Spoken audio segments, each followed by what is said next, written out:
Welcome back.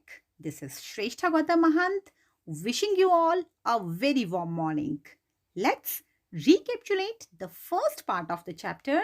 A house is not a home. In the eighth lesson of our textbook, Moments. So far, you heard that author felt very isolated in his new school.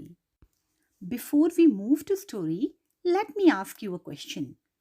How did you feel when you changed your school?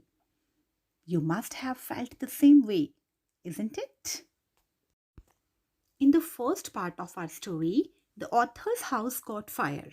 His mother ran into burning house to bring pictures and letters of his late father. Now, let's move ahead towards next part of the story. अभी तक की कहानी में हमने जाना कि लेखक अपने नए स्कूल में अकेला महसूस कर रहा था। कहानी में आगे बढ़ने से पहले मैं आपसे एक प्रश्न पूछती हूँ। जब आपने अपना स्कूल चेंज किया, फॉर एग्जाम्पल आप प्राइमरी स्कूल से हाई स्कूल में आए, तब आपने कैसा महसूस किया? शायद ठीक वैसा जैसा हमारी कहानी का टीनेजर महसूस कर रहा है। और अपनी इस कहानी में हमने देखा कि लेखक के घर में आग लग गई और उसकी माँ उसकी स्वर्गीय पिता की तस्वीरें और लेटर्स लेने के लिए जलते हुए घर में चली गई। अब आगे क्या हुआ, ये जानने के लिए let's move ahead. I was about to run after her when I felt a large hand hold me back. It was a fireman. I hadn't even noticed that the street had already filled with fire trucks. I was trying to free myself from his grasp, yelling, "You don't understand, my mother is in there." मैं उनके पीछे पीछे भागने ही वाला था जब मुझे एक बड़ा हाथ महसूस हुआ जिसने मुझे पीछे को रोक लिया। यह एक फायरमैन था। फायरमैन वे होते हैं जो फायर डिपार्टमेंट की तरफ से आग बुझाने का काम करते हैं। मैंने इतना ध्यान ही नहीं किया था कि गली पहले ही आग बुझाने वाली गाड़ियों से भर गई थी। मैं चिल्लाता हुआ स्वयं को उनकी जकड़ से छुड़ाने की कोशिश कर रहा था। आप नहीं समझेंगे, मेरी माँ वहां है। ग्रास्प मीन्स कस के पकड़ना and yelling means चिल्लाना। He held on to me while other firefighters ran into the house. He knew that I wasn't acting very logically and that if he were to let go, I would run. He was right. It's all right, they will get her, he said. उसने मुझे पकड़े रखा जबकि आग बुझाने वाले बाकी लोग घर के अंदर चले गए। वह जानता था कि मैं बहुत समझदारी से या बहुत दिमाग से काम नहीं ले रहा था और वह यह जानता था कि उसने मुझे छोड़ दिया तो मैं भाग जाऊंगा। वह ठीक ही सोच रहा था। लॉजिकली मीन्स समझदारी से काम लेना। उसने कहा, चिंता मत करो, वे उन्हें ले आएंगे। He wrapped a blanket around me and set me down in our car. Soon after that, a fireman emerged from our house with my mom in tow.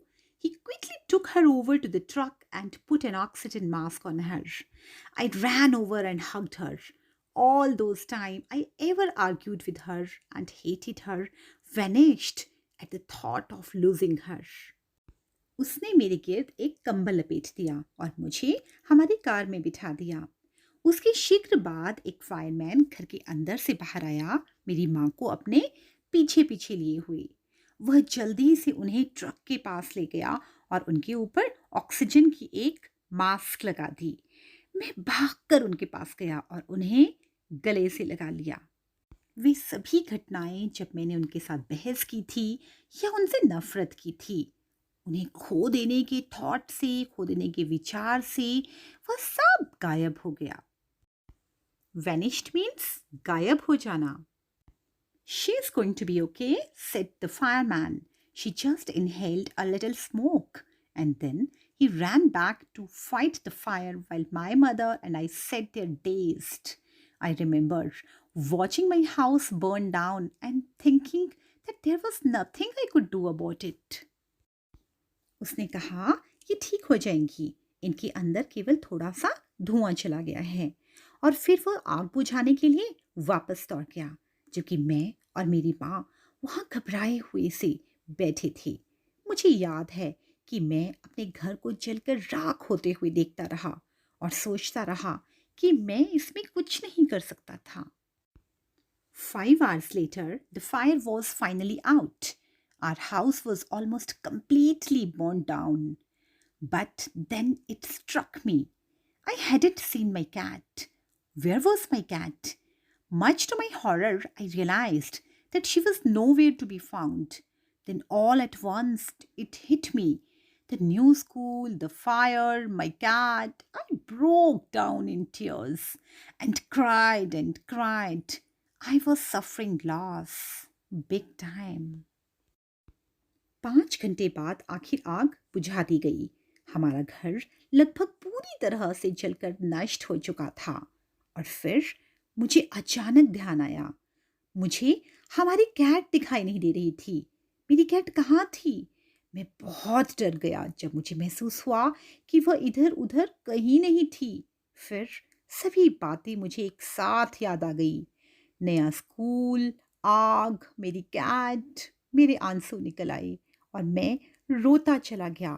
मेरा नुकसान ही होता जा रहा था, बहुत बड़ा नुकसान। The fireman wouldn't let us go back into the house that night. It was still too dangerous, dead or alive. I couldn't imagine living without knowing about my cat. Regardless, I had to go. We piled into the car with just the clothes on our backs and a few of the fireman's blankets and made our way to my grandparents' house to spend the night. उस रात आग बुझाने वालों ने हमें घर के अंदर नहीं जाने दिया। ऐसा करना अभी भी बहुत खतरे से भरा था। मेरी कैट मर गई थी या जिंदा थी, मैं ऐसा जाने बिना उस जगह को छोड़ने की कल्पना नहीं कर सकता था। फिर भी मुझे वहाँ से जाना पड़ा। हम केवल उन्हीं कपड़ों के साथ जो हमने पहने हुए थे और फायरमैन के कुछ कंबलों के साथ कार में पैक हो गए और रात गुजारने के लिए मेरे दादा दादी के घर चले गए।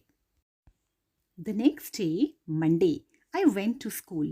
When the fire broke out, I was still wearing the dress I had worn to church that morning. But I had no shoes. I had kicked them off when I was doing my homework. They became yet another casualty of the fire. So I had to borrow some tennis shoes from my aunt. Why wouldn't I just stay home from school? My mother wouldn't hear of it. But I was totally embarrassed by everything. अगला दिन सोमवार का था और मैं school चला गया। जब आग लगी थी तब मैं वही कपड़े पहने हुआ था जो मैंने उस सुबह चर्च जाने के लिए पहने थे, लेकिन मेरे पास कोई जूते नहीं थे। अपना होमवर्क करते समय मैंने उन्हें उतार फेंका था। वे एक और ऐसी चीज़ थे जो आग का शिकार हो गए थे। इसलिए मुझे अपनी आंटी से कोई टेनिस शूज़ उधार लेने पड़े। मैं स्कूल ना जाकर घर पर ही क्यों ना बैठा रहा। मेरी माँ ऐसा सुनने को तैयार भी नहीं थी, लेकिन मुझे हर चीज़ के कारण बहुत शर्मिंदगी महसूस हो रही थी। So here we close this second part of the story. Dear students, sometimes we realize the value of someone important till we are about to lose them. Should we not realize their value all the time? कभी कभी हम किसी प्रिय की importance तब समझ पाते हैं जब हम उन्हें खोने वाले होते हैं। क्या हमें उनकी इम्पोर्टेंस हमेशा याद नहीं रखनी चाहिए? Coming back to our story, what will happen next? Will he be able to cope with this new change in life? What might have happened to his cat? We will get the answers of all these questions in the next part of the story. Till then, have a good day to all. Thank you.